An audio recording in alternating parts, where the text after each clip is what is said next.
Bonjour Corinne Lalo, vous êtes grand reporter, journaliste à la télévision depuis 30 ans, vous avez travaillé à TF1 notamment et à TV5 Monde aussi. Vous publiez un livre, après le livre noir du médicament, ça s'appelle Le grand désordre hormonal, ce qui nous empoisonne à notre insu, c'est publié aux éditions du Cherche-Midi. On peut dire, Corinne Lalo, vous dressez un tableau consternant de ce qui est en train de se passer aujourd'hui, c'est-à-dire en fait un dérèglement hormonal généralisé à cause des médicaments, à cause des produits chimiques.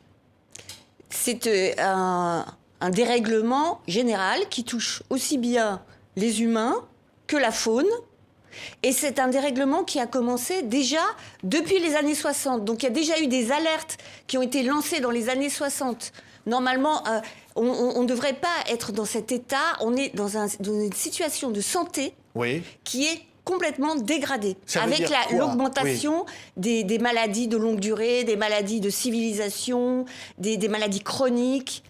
C'est ce que vous dites, par exemple, vous dites, je cite, quand les poissons se féminisent, quand les escargots de mer voient apparaître des femelles à pénis, quand les alligators développent un micro-pénis, quand les mâles ne sont plus attirés par les femelles, quand les ibis deviennent homosexuels, quand les garçons ont des testicules qui ne descendent plus, quand les hommes perdent la moitié de leurs spermatozoïdes en une génération, quand leur taux de testostérone baisse significativement. Et je pourrais continuer encore, vous citez encore beaucoup d'exemples. C'est ça la réalité ?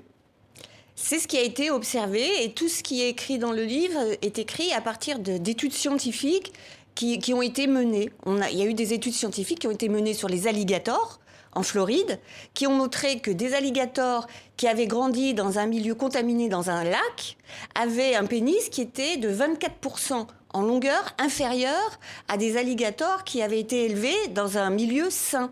Oui. Vous dites quand les calvities précoces deviennent légion, quand les petites filles ont des pubertés précoces, quand les jeunes filles ont des règles plus douloureuses, quand il y a une multiplication des cancers du sein. Tout ça vient d'une cause commune ? Les perturbateurs chimiques, qu'on appelle perturbateurs endocriniens, quand ils s'attaquent aux hormones à l'intérieur des organismes. Par exemple, on va prendre un exemple tout simple, la pilule. C'est un médicament, mais c'est un perturbateur hormonal, par définition, puisque justement, il va jouer sur les hormones. Eh bien, la pilule, les femmes le savent pas toujours, mais c'est un cancérigène, classé officiellement cancérigène par l'OMS, avec 38% de cancer du sein en plus quand on est sous pilule. Oui, alors plein de choses. Vous parlez pourquoi les huîtres ne se reproduisent plus dans le bassin d'Arcachon. Vous dites qu'il y a des produits pour traiter les bateaux qui polluent la mer et qui causent cela. Mais au fond, on a envie de vous dire, ça se voit chez les animaux. Et aujourd'hui, vous dites, ça se voit chez les êtres humains. Oui, donc ça s'est vu chez les animaux, ça a commencé par les escargots de mer, après ça a été les poissons, on a vu que les poissons mâles commençaient à porter des œufs, ça s'est vu chez les grenouilles, on a vu que les grenouilles devenaient hermaphrodites, avec à la fois un testicule et un ovaire, ce qui est totalement aberrant, on a vu ça chez les alligators, les femelles alligators ont commencé à avoir des ovaires qui ressemblent un peu aux ovaires polykystiques qu'on retrouve aujourd'hui chez les femmes. Et on a ensuite constaté chez les hommes que, par exemple, le taux de spermatozoïdes avait diminué et on a même dosé... Oui. Vous montrez votre tableau, on voit, montrez-le plus haut, voilà, exactement. Voilà. Donc, 70% de moins de concentration de spermatozoïdes en 3 générations. Oui, donc cancer du sein, de la prostate qui explose, des couples qui ont du mal à procréer, les obèses qui se multiplient, dites-vous, le nombre de diabétiques, l'autisme qui se développe, tout ça est lié. Alors, concrètement, Corinne Lalo, qu'est-ce qui amène cette véritable catastrophe sanitaire ? Quels sont les produits qui sont en cause ? Alors les produits, moi je les ai regroupés en 6 familles, mais principalement les pesticides, les médicaments ainsi que les additifs alimentaires. Donc les médicaments, beaucoup de médicaments sont féminisants pour les hommes. Vous avez aussi tout ce qui est plastique. Dans les plastiques, il y a le bisphénol A pour les plastiques souples et pour les plastiques durs et les phtalates pour les plastiques souples. Donc les plastiques sont aussi perturbateurs hormonaux et féminisants. Oui. Vous avez les perfluorés, donc au fluor, c'est ce qu'on met par exemple dans les poêles, dans les cuisines, c'est ce qui est anti-adhésif. Et les retardateurs de flamme bromés, les polybromés, alors ce sont des produits qu'on met dans les tissus, dans les canapés, dans les rideaux, même quelquefois dans les habits. Et puis vous avez aussi les parabènes qu'on utilise comme conservateurs dans les cosmétiques. Donc tous ces produits sont des produits qui vont jouer sur les hormones et qui vont à la fois féminiser les hommes, hyper féminiser les femmes et produire des maladies hormonales sur la thyroïde, sur le pancréas, du diabète, de l'obésité. Hyper féminiser les femmes, dites-vous? Alors, ça peut à la fois, alors ça dépend aussi des organismes, mais ça peut à la fois soit hyper féminiser les femmes, soit les masculiniser. Et ça dépendra de à quel moment elles ont pu avoir une contamination. Et le plus important, ce sera la contamination des fœtus dans le ventre des mères. Oui, parce que vous dites que pendant la grossesse, c'est le moment crucial. Alors, vous citez des médicaments classiques, courants de la vie quotidienne, qui peuvent provoquer des malformations chez les enfants, notamment des micropénis. Notamment des micropénis chez les petits garçons. Et la période du fœtus est fondamentale. C'est là que tout se passe. C'est pour ça que les femmes qui portent un enfant doivent être averties qu'elles ne doivent prendre aucun médicament, y compris des médicaments qui peuvent paraître anodins, mais surtout ceux-là. Par exemple, du paracétamol, à savoir du Doliprane.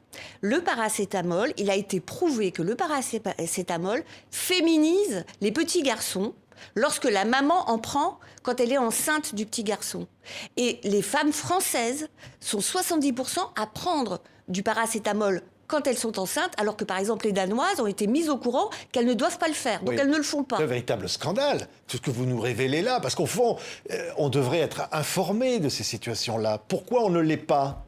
Il y a un manque d'information parce que pourquoi en France on n'informe pas les femmes enceintes alors qu'au Danemark ils le font, c'est très inquiétant parce que justement c'est au moment de la grossesse que tout se joue parce que vous fabriquez dans le ventre de la mère des maladies qui se développeront à l'âge adulte.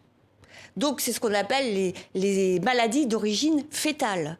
C'est-à-dire que si votre maman à un moment crucial de la grossesse, au moment par exemple où se fait la différenciation sexuelle dans le ventre de la mère, si à ce moment-là elle est imprégnée de produits chimiques, la différenciation sexuelle se fera pas de la même façon. Oui, dérèglement hormonal, vous dites, obésité, dépression, diabète. Diabète. Oui. L'obésité et le diabète a explosé. A priori, on ne relie pas le diabète avec les perturbateurs endocriniens, les perturbateurs hormonaux. Et pourtant, oui, c'est bien lié.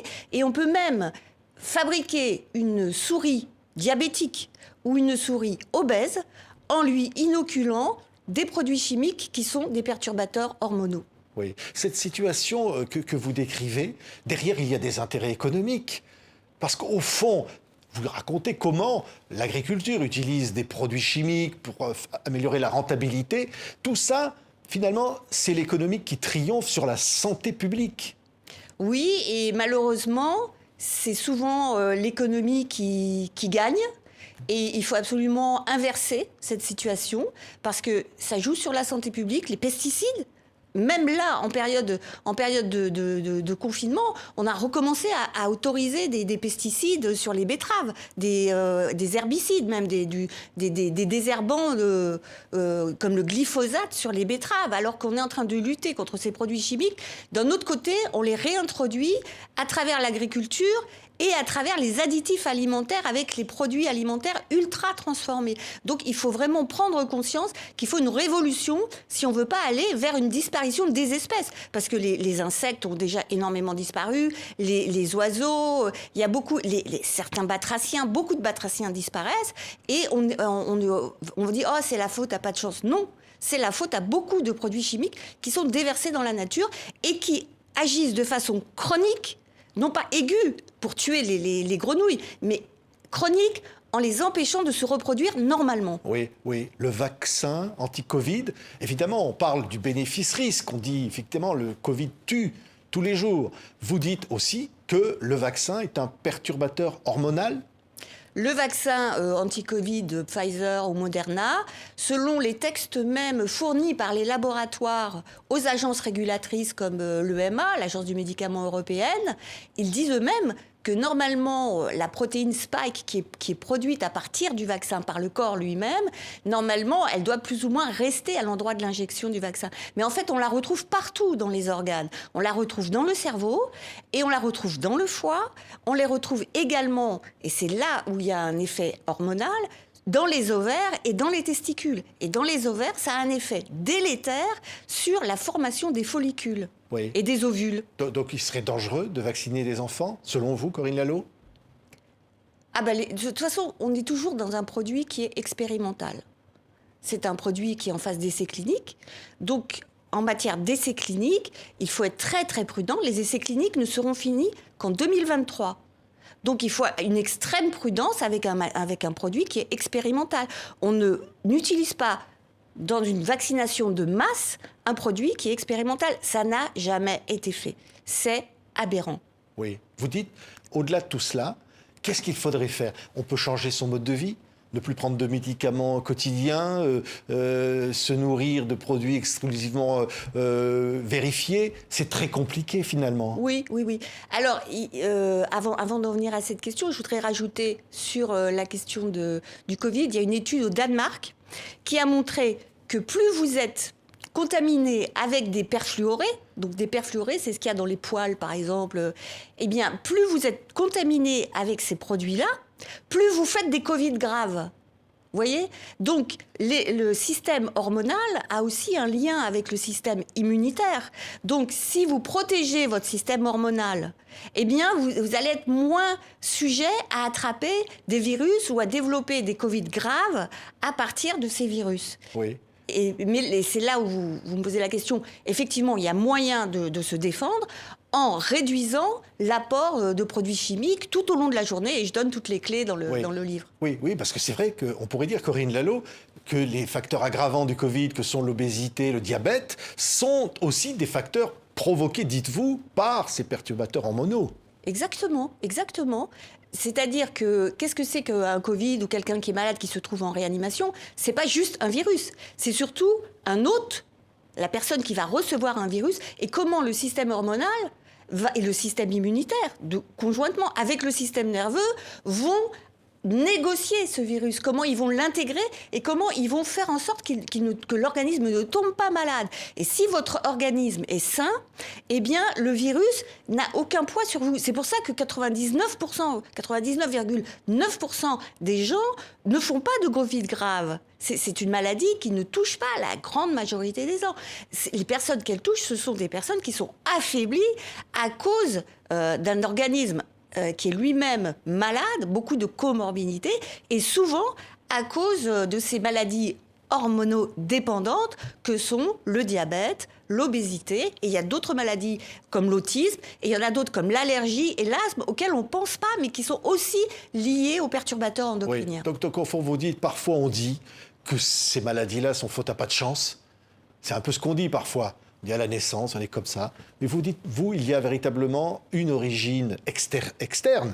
Vous prenez dans votre livre la comparaison d'un bocal avec des poissons à l'intérieur, et qui décrit bien finalement ce que vous dites.